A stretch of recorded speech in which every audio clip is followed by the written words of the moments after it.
नमस्कार मंडळी. तर आज आहे यांचा बड्डे आणि मी सकाळपासून संध्याकाळपर्यंत असा पूर्ण ब्लॉग बनवणार आहे.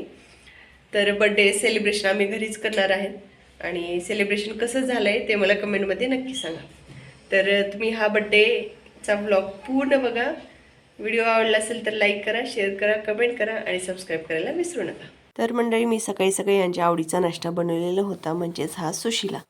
मस्त असा गरमागरम हा सुशिला खाल्ला आणि त्यानंतर आम्ही ऑफिसला वगैरे गेलो. ऑफिसमध्ये हा माझं सिम्पलचं जेवण होते. त्यानंतर ऑफिसमध्ये गेल्यानंतर त्यांच्या मित्रांसोबत हा त्यांचा बड्डे वगैरे सेलिब्रेशन झाला. मस्त असा हा व्हिडिओ वगैरे बनवलेला होता. कसं मित्रांसोबत केलेलं सेलिब्रेशन आणि घरचं सेलिब्रेशन हे अलगच असतं. मस्त हे त्यांचं फोटोशूट झालं. त्यानंतर आम्ही घरी निघालो. घरी आज मी लवकरच निघाली होती, कारण की पुढचं सेलिब्रेशन करायचं होतं. त्याआधी आम्ही शंकर महाराजांच्या मठात गेलो, दर्शन वगैरे घेतलं, प्रसाद वगैरे घेतला. त्यानंतर मी त्यांच्यासाठी केक घ्यायला गेली होती. केक वगैरे घेतला आणि घरी आले. आता घरी सेलिब्रेशन होतं, म्हणजेच मग काहीतरी स्पेशल वगैरे बनवायचं होतं, असं माझा बेत होता. त्यासाठी मी मिक्स व्हेजची भाजी बनवणार होते. मिक्स व्हेजच्या भाजीमध्ये मी फ्लावर, ब्रोकोली, बीन्स, त्यानंतर गाजर आणि बटाटा हे टाकणार आहे. हे भाज्या मी थोडंसं तेल टाकून फ्राय करून घेते आहे. चवीनुसार मीठ घालून घ्यायचं. मीठ घातल्याच्या नंतर भाज्या एकदम व्यवस्थित आणि लवकर शिजतात.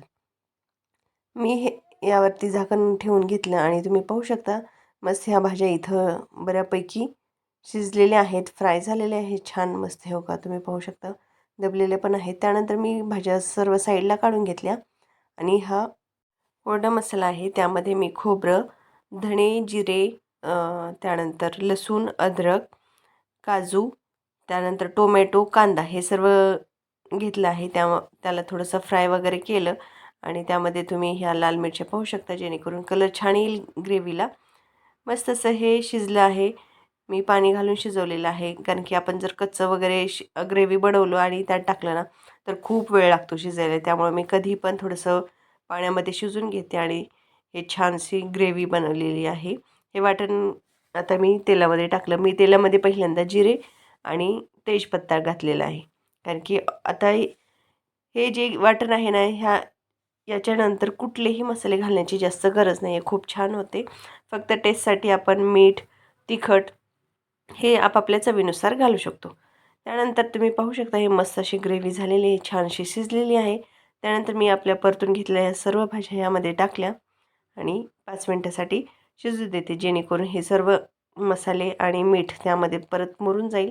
मीठ हे आता व्यवस्थित घालून घ्या, कारण की आपण अगोदरही भाजीला मीठ घातलेलं आहे. फक्त ग्रेव्हीपुरतंच घालून घ्या. मस्त भाजी झालेली आहे. त्यानंतर मी साईडला ठेवून देते. आता मी लावते डाळ, कारण की डाळ पण तडका करायचा होता, डाळ तडका करायचा होता. त्यामुळे मी डाळ वगैरे शिजून घेतली. आता मी डाळ तडक्यासाठी कढईमध्ये तेल घातलं. त्यानंतर हिरवी मिरची, लसूण, कोथिंबीर आणि कढीपत्ता घेतला आहे. मी तेलामध्ये जिरे टाकले. त्यानंतर हे सर्व साहित्य टाकलं, हळद टाकली आणि मस्त असं तडका दिलेला आहे. तुम्ही पाहू शकता किती छान तडका बसलेला आहे. चवीनुसार मीठ घातलं. माझी डाळही झाली, साईडला ठेवून दिलं. आता मी बनवते राईस. राईसमध्ये मी पहिल्यांदा तेल टाकलं, त्यानंतर जिरे आणि तेजपत्ता घातलेला आहे. जिरा राईस बनवलं की छान लागतो. पाणी उकळलं. पाणी उकळल्यानंतर स्वच्छ असं धुतलेला तांदूळ घालून घेतला. चवीनुसार मीठ घालून घेतलं. छानसं असं माझा भातही झाला होता. इकडे मी आता बनवणार होते नान. तर मी नान हे पीठ वगैरे तिळून घेतलं. तर मी गव्हाचंच पीठ यूज केलेलं आहे, मैदा वगैरे यूज केलेलं नाही. आम्ही जास्त मैदाही खात नाही आहेत. कधी तर पाव वगैरे ठीक आहे, पण तो कंटिन्यू मैदा खाणं हे खूप शरीराला आपल्या हानिकारक आहे. त्यामुळे शक्यतो मैदा टाळलेलाच बरं. मी नान ही मस्त अशी लाटून घेतली आणि उलटा तवा करून हे मी भाजून घेतलेलं आहे. त्यानंतर मी मंचुरियनही बनवणार होते. त्यामध्ये मी फ्लावर, गाजर, कोबी, अद्रक, लसूण आणि चवीनुसार मीठ, तिखट घालून घेतलं. कॉर्नफ्लॉवर घातलं आणि तांदळाचं पीठ. यामध्ये मैद्याचं मी यूज करणार नाही आहे.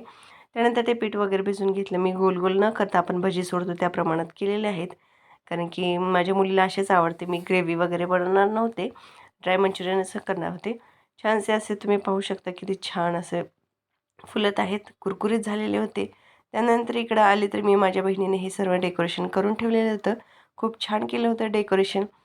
आमचं हे सेलिब्रेशन वगैरे आरतीचं ओवाळून केक घेतलं.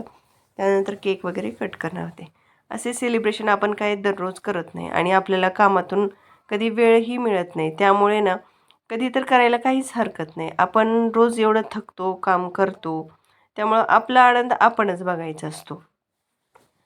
कोण करावं किंवा अशी काही अपेक्षा न ठेवता आपण इतर वेळेला हे क्षण कधी जगता येणार. त्यामुळं जेव्हा हे करायला पाहिजे त्या वेळेला सर्व हे क्षण जगून घ्यायला पाहिजे, असं मला तरी वाटतं. त्यानंतर केक वगैरे कट झाला. तुम्ही पाहू शकता किती छान वाटत आहे आणि मस्त असा रुद्राणीच्या चेहऱ्यावरती आनंदही केक कट करण्याचा आहे. 2-2 केक होते त्यामुळे तिला खूप मज्जा वाटत होती. इतर वेळेला आपण बर्थडेला एकच केक आणतो. सेलिब्रेशन जर जास्त वेगवेगळं झालेलं असेल तर खूप छानही वाटतं. छान डेकोरेशन झालं होतं. केक पप्पाला भरण्याच्या आधी बड्डे त्यांचा होता, परंतु हिची आपलीच घाई होती. मस्त असा केक वगैरे कट करून झाला, खाऊन झालं. त्यानंतर आमचं फोटो सेशनही झालं. हे क्षण ना कधी परत येत नसतात, त्यामुळे त्या वेळेला अगदी जगून निघायचं. बड्डे हे एक आपल्यासाठी सणच असतो असं समजायचं आणि ते क्षण जगून निघायचं. तुम्हाला हा व्हिडिओ आवडला असेल तर लाईक करा, शेअर करा, कमेंट करा आणि सबस्क्राईब करायला विसरू नका. त्यानंतर असा हा आमचा मेनू होता आणि असेच व्हिडिओ पाहण्यासाठी नक्की चॅनलला सबस्क्राईब करा. बाय.